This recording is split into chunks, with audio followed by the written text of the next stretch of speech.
पिंपरी चिंचवडमध्ये खाजगीकरणाचा घाट घालण्यात येतोय आणि खाजगी संस्थांना थेट सरकारी भूखंडांची खैरात करण्यात येते। बरं, या सगळ्या खैरातीला महापौर रवी लांडगे यांचीच मान्यता आहे। त्यामुळं महापौर रवी लांडगेंनीच खाजगीकरणाचा घाट घातलाय का असं म्हणायला या निमित्तानं वाव आहे। प्रकरणं 3 आहेत जी नुकत्याच पार पडलेल्या सर्वसाधारण सभेमध्ये आलेली होती। त्यातलं मूळ प्रकरण जे आहे ते भाजपच्या आमदाराशी संबंधित आहे आणि याच मूळ प्रस्तावाला मान्यता देत असताना त्याच्या खालोखाल अख्ख्या सर्वसाधारण सभेला अंधारात ठेवून आणखी 2 उपसूचना मांडण्यात आल्या। त्या 2 उपसूचनांना मान्यता देण्यात आली। त्यातलं एक प्रकरण हे स्वतः महापौर रवी लांडगे यांच्याशी संबंधित आहे आणि तिसरं प्रकरण हे आकुर्डीतली DY पाटील संस्थेशी संबंधित आहे आणि त्या सगळ्यांची कागदपत्र आता आपल्या समोर आहेत। ही कागदपत्रांच्या आधारेच मी आता या सगळ्या खाजगीकरणाचं प्रकरण कसं आहे, कशा प्रकारे खाजगी संस्थांच्या घशात सरकारी भूखंड घालण्याचा घाट घातला जातोय, हे सगळं मी या कागदपत्रांच्या आधारे शहरवासियांच्या समोर मांडणार आहे। मी नाजिमुल्ला ABP माझाच्या वेब एक्सप्लेनरमध्ये तुमचं स्वागत करतो। तर 3 पैकी पहिला हा मुख्य विषय आहे तो पुनावळे येथील शाळेचा विषय आहे। महानगरपालिकेनं पुनावळेतल्या एका भूखंडावरती शाळेसाठी आरक्षण टाकलेलं आहे। तिथं महापालिकेची शाळा होईल, तिथल्या गरजू विद्यार्थ्यांना त्या शाळेत अल्प दरात शिक्षण घेता येईल या अनुषंगाने तिथं आरक्षण टाकण्यात आलेलं होतं। परंतु तिथल्या जागेचं खाजगीकरण कसं करण्यात आलेलं आहे हे मी तुम्हाला जे सर्वसाधारण सभेत जो विषय ज्या विषयाला मान्यता देण्यात आलेली आहे, खाजगीकरणाचा घाट घालण्यात आलेला आहे, तो विषय समजवून सांगतो। तर पिंपरी चिंचवड महानगरपालिका क्षेत्रातील मौजे पुनावळे येथील सर्वे नंबर 38 व 44 मनपाच्या मंजूर विकास योजनेतील आरक्षण क्रमांक 4/57 प्रमाणे एकूण क्षेत्र 1.80 हेक्टर क्षेत्रापैकी 0.91 हेक्टर म्हणजे क्षेत्रफळ 91 गुंठे क्षेत्राचं आहे। म्हणजे जर चौरस मीटरमध्ये बघितलं तर 9100 होतं आणि चौरस फुटाचा जर विचार केला तर 97,952.4 चौरस फूट इतकं होतं। म्हणजे सोप्या भाषेत जर सांगायचं गेलं तर 2.25 एकर ही जागा आहे आणि ही 2.25 एकर जागा जी आहे महानगरपालिकेच्या ताब्यातील त्या जागेसाठी नगररचना विभागाने ठरवलेल्या दरानुसार 30 वर्षे कालावधीसाठी ई निविदा नोटीस क्रमांक 1/2025-26 अन्वये दर मागवण्यात आले होते। निविदा रक्कम होती 5,74,01,06 रुपये इतकी। सदर कामी एकूण 3 निविदा प्राप्त झाल्या होत्या। 3ही निविदा पात्र ठरल्या असून त्यापैकी ईस्ट ऑक्सफर्ड इंटरनॅशनल फाउंडेशन यांनी सदर निविदेकामी सर्वोच्च दर सादर केला। तर या संस्थेनं जे आहे ते 7 कोटी रुपये सादर केलेले होते की आम्ही तेवढे देऊ, आम्हाला ही जागा 30 वर्ष हे भूखंड जे आहे ते वापरासाठी द्यावं। दराची व अटी व शर्तीची पूर्तता करीत असलेले 30 वर्षे कालावधीसाठी लीज दराने देण्याबाबतचा विषय महाराष्ट्र महानगरपालिका अधिनियम मधील कलम 79 नुसार मान्यता देण्यात येत आहे। तर ज्यावेळेला याची निविदा काढण्यात आलेली होती त्या निविदेच्या सगळ्या अटी आणि शर्ती आता आपण भूमी आणि जिंदगी विभागाकडून प्राप्त केलेल्या आहेत। 4 पानाच्या या अटी शर्ती आहेत आणि याच अटी शर्तीवरून 15 जूनला जी काही सर्वसाधारण सभा झाली त्यामध्ये मोठाच गदारोळ माजला। तिथले स्थानिक नगरसेवकांसह भाजपच्या सर्व नगरसेवकांनी, राष्ट्रवादीच्या नगरसेवकांनी, शिवसेनेच्या नगरसेवकांनी सर्वांनी या प्रस्तावाला तीव्र विरोध या ठिकाणी दर्शवला। इतकंच नव्हे तर जी सर्वसाधारण सभेच्या पूर्वी जी सत्ताधाऱ्यांची बैठक होती म्हणजे भाजपची बैठक होती, त्या बैठकीला स्वतः महापौर रवी लांडगे सुद्धा हजर होते। त्या बैठकीत हा विषय जो आहे त्याला तहकूब करायचं ठरलेलं होतं। मात्र ती बैठक आणि सर्वसाधारण सभा या दरम्यान महापौरांना एक वरून फोन येतो। आता वरून म्हणजे राज्य पातळीवरून एक फोन येतो आणि तो फोन आला म्हणून महापौर अख्ख्या सर्वसाधारण सभेत सर्वांचा विरोध असताना सुद्धा या विषयाला मान्यता देतात। कारण हा विषय भाजपच्या एका आमदाराशी संबंधित असणारा विषय आहे. त्यामुळंच महापौरांना एक फोन आलेला आहे. भाजपचे ते आमदार नेमके कोण आहेत?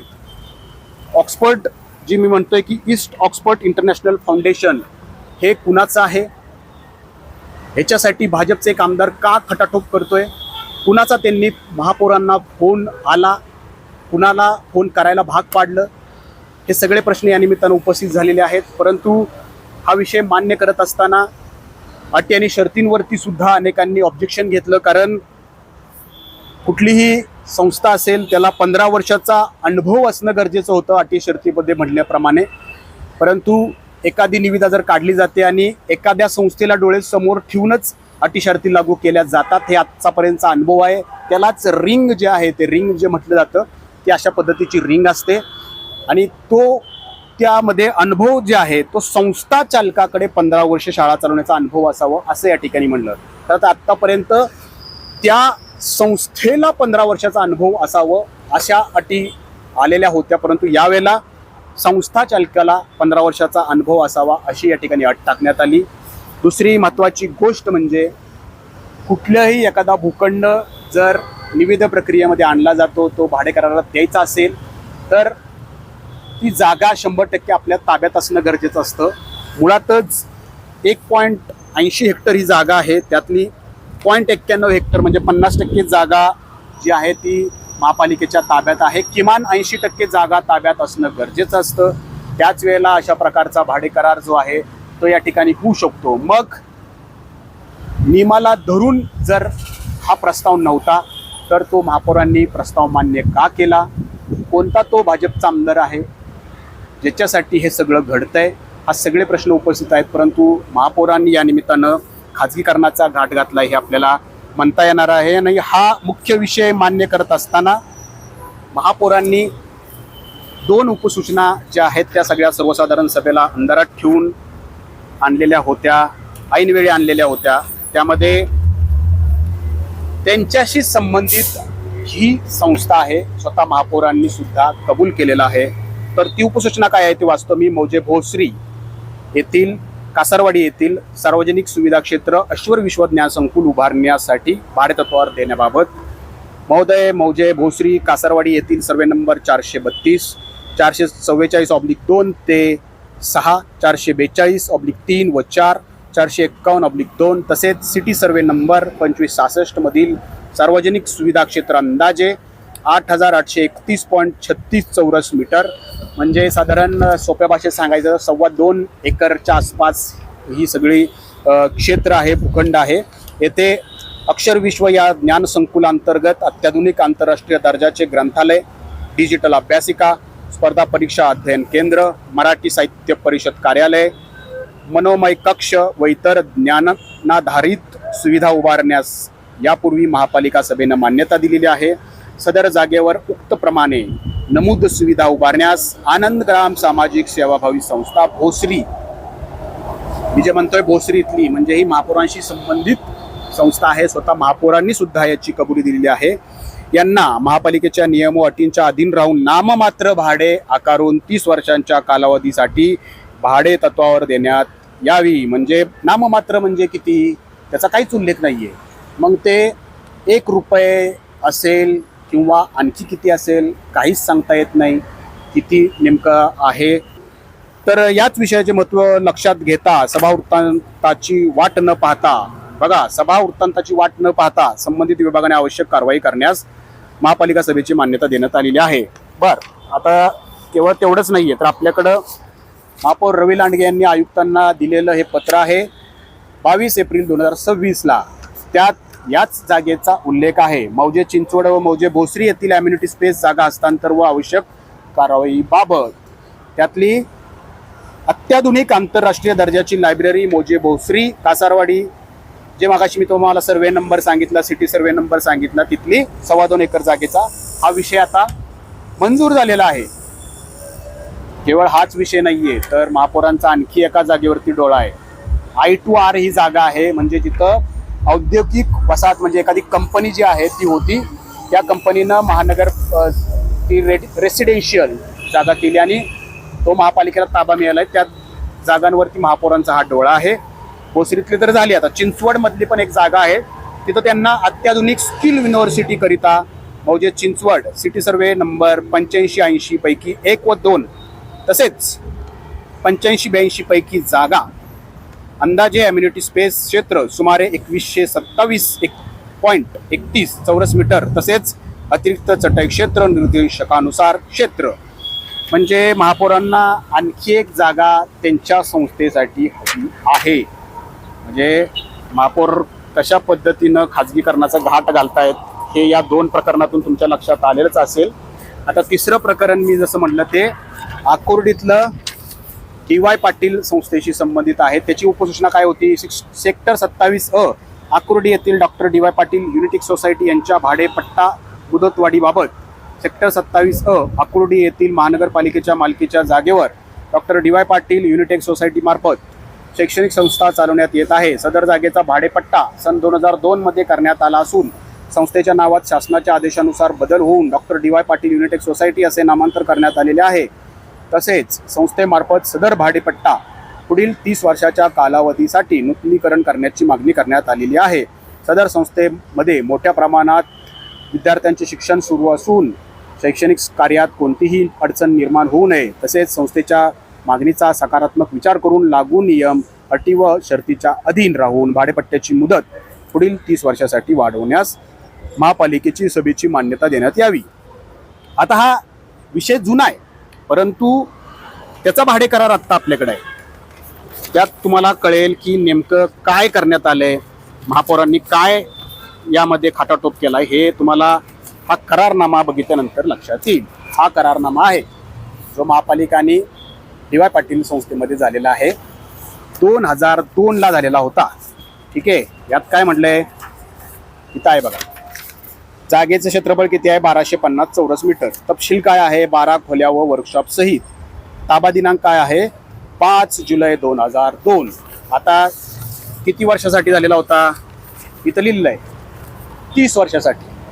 जर 5 जुलै 2002ला हा करारनामा झालाय तर 4 जुलै 2032ला हा करार संपुष्टात येणार आहे. म्हणजे तुम्ही 2032 मध्ये या डॉक्टर DY पाटील यांना जे काही क्षेत्र, जागेचं क्षेत्रफळ जे काही असेल 1250 चौरस मीटर वापरायला दिलेलं आहे भाडेतत्वावर, त्यावेळेला त्याला मुदतवाढ देणं अपेक्षित होतं. परंतु 15 जून 2026लाच महापौर रवी लांडगे यांच्या अध्यक्षतेखाली या डॉक्टर DY पाटील यांच्या संस्थेला भाडे कराराची 30 वर्षाची मुदतवाढ देण्यात आलेली आहे. 6 वर्ष आधी ही मुदतवाढ का देण्यात आली? आता जानेवारी 2026 मध्ये भाजपची सत्ता आली आहे, ती जानेवारी 2031 पर्यंतच या ठिकाणी त्यांच्या हातात सत्ता असणार आहे. म्हणजे जानेवारी 2031 किंवा फेब्रुवारी 2031 नंतर नवा टीम असणार आहे, नवीन नगरसेवक 128 असणार आहेत ज्यांच्या हातात सत्ता जाणार आहे. मग त्यांच्या कार्यकाळातला विषय महापौरांनी आत्ताच का वाजवला असेल? आत्ताच महापौरांनी 30 वर्षाचा करार वाढवून देण्यासाठी, भाडे करार वाढवून देण्यासाठी का खाटाटोप केला असेल? म्हणूनच मी म्हणतोय की महापौर रवी लांडगे हे खाजगीकरणाचा घाट घालतायत का असं म्हणायला या निमित्तानं वाव आहे. खरं तर महापौर ज्या वेळेला त्यांच्या खुर्चीवर विराजमान झाले त्यावेळेला ते म्हटले होते की मी केवळ नाव कमवायला इथं आलेलो आहे, परंतु महापौर नेमकं काय कमावत आहेत हे त्यांनी विचार करण्याची गरज आहे.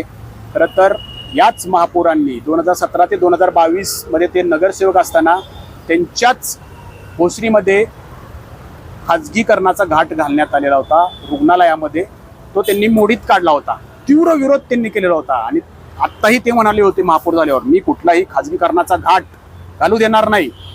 प्रत्यक्षात मात्र कृतीत महापौर स्वतः खाजगीकरणाचा घाट घालतायत. खरं तर आत्ता त्यांनी त्यांच्या मतदारसंघामध्ये एक शाळा आहे महापालिकेची, तिथं वारे पॅटर्न राबवलेला आहे, स्वतः खर्च त्यांनी केलाय. त्यामुळे महापौरांचं त्या ठिकाणी आपण कौतुक करू, परंतु एका ठिकाणी स्वतः खर्च करायचा, महापालिकेची शाळा कशी चांगली आहे हे दाखवायचं आणि दुसरीकडे खाजगीकरणाचा घाट घालायचा. पुनावळ्यातली एक जागा जी आहे ती खाजगी संस्थेला द्यायची, दुसरीकडं कासारवाडी येथील जी जागा आहे ती स्वतःच्या संस्थेसाठी घ्यायची, हा कुठला दुटप्पीपणा आला? महापौर तुम्ही नेमकं करताय काय? सांगता एक आणि करता एक, हे अशोभनीय आहे. कारण तुम्ही सर्वसामान्य जनतेला न्याय देण्यासाठी इथं आलेला आहात. दुसरी गोष्ट म्हणजे स्थायी समितीचे अध्यक्ष अभिषेक बारणे हे महापालिकेच्या तिजोरीत पैसा वाढावा यासाठी एक नवीन कर प्रणाली त्यांनी आणली, ज्याचा विषय या सर्वसाधारण सभेत तहकूब झाला. परंतु तुम्हाला सर्वसामान्यांच्या खिशावर डल्ला मारायचा आहे, त्यांच्याकडून कररूपी पैसा घ्यायचा आहे. आणि त्याच वेळेला तुमच्याकडे येणारे हे जे खाजगीकरणाचं घाट घालणारे विषय जे आहेत ते अभिषेक बारणे राजरोसपणे या ठिकाणी त्याला मान्यता देत सुटलेत. म्हणजे सर्वसामान्यांकडनं पैसा घ्यायचा, त्यांच्या खिशाला चाप द्यायची, त्यांच्या खिशावर डल्ला मारायचा आणि खाजगी संस्थांच्या घशात अशा जमिनी घालायच्या, सरकारी भूखंड घालायचे. हे कुठला कारभार महापौर आणि स्थायी समितीचे चेअरमन करतायत? त्यामुळं महापौर रवी लांडगे आणि स्थायी समितीचे अध्यक्ष अभिषेक बारणे, तुम्ही दोघं नेमकं काय करताय हा एकदा थोडासा तुम्ही विचार करा. सर्वसामान्य जनतेचा विचार तुम्ही करण्याची गरज आहे. कारण तुमचा सगळा जो कारभार सुरू आहे तो शहरवासियांच्या करावरती सुरू आहे. त्यामुळं तुम्ही प्राधान्य हे शहरवासियांना दिलं पाहिजे, मात्र तुम्ही प्राधान्य खाजगी संस्थांना देताना दिसताय. अपेक्षा आहे हे सगळे विषय जे आहेत तुम्ही पुन्हा एकदा त्याचा फेरविचार कराल, हे विषय फेटाळून लावाल आणि शहरवासियांच्या दृष्टीनं विचार करून पुढची तुम्ही पावलं टाकाल आणि शहरवासीय नक्कीच तुमचं या निमित्तानं कौतुकही करतील. या सगळ्या विषयात आपण इथंच थांबूयात. धन्यवाद.